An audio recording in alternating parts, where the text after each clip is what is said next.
Hello, my name is Doug Hansen, and this is my Speech 100 Speech to Instruct.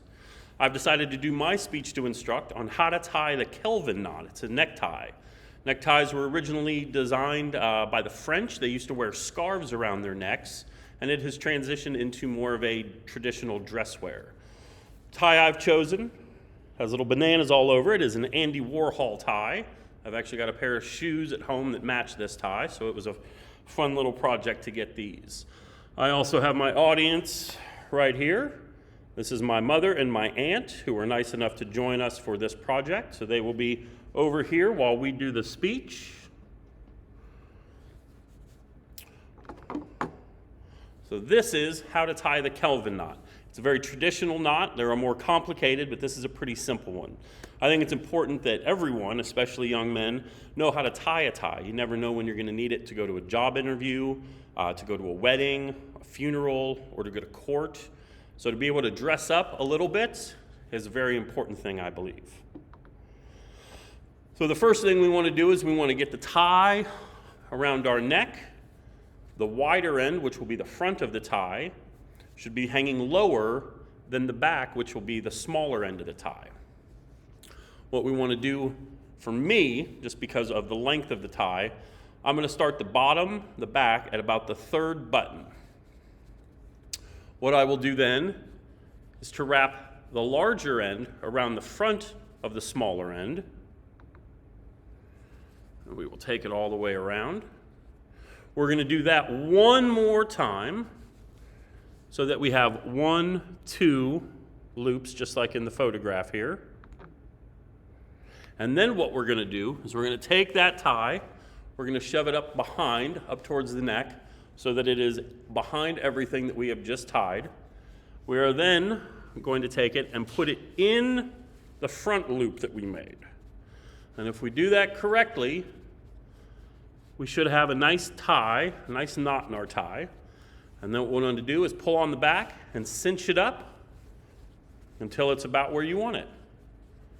Now on the backs of most ties, there's going to be this little loop right here where the tie can fit in. But another option that I have discovered is something called a tie bar. They also make things called tie tacks. So the tie bar will add a little bit more flair, a little bit more style. This tie bar happens to match the watch that I'm wearing. And so with the tie bar, we want to make sure that it's not too long and not too short. We also want to make sure that it's not too high and not too low.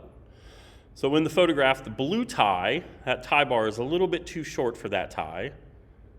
I'm sorry, the red one is a little bit too long for that tie. The blue one is right about where you'd want it. We also don't want it to be too high. We also don't want it to be too low. So again, right there around that third button is probably pretty good for what I'm looking for. I will take that, and I will clip both the front and the back of the tie.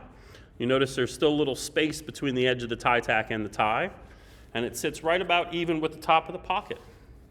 So that's a pretty easy way to learn how to tie a tie and to start to accessorize a little bit for some of your more formal events. I hope this has helped. I hope that you have learned something from this. And also I made a reference page here, which categorizes all the photographs and articles that I pulled this from. So I hope that this helped. We'll do it one more time, just for anyone who may have struggled watching it the first time.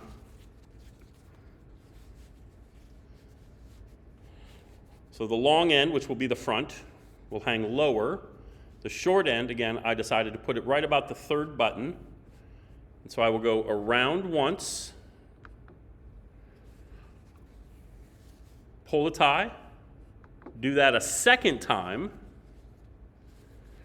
and then I will have 2 laps around the back of the tie with the front of the tie. I will then push it through the top, and then pull it through the second loop that I made. And this will probably take most people some practice, but after a while, you should get pretty good at it, and then it almost becomes second nature. We'll then put the tie bar across.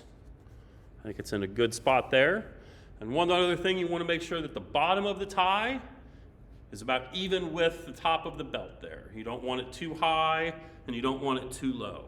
So hanging right about there, looks like I'm ready to go to work here. Thank you again for your time and enjoy your day.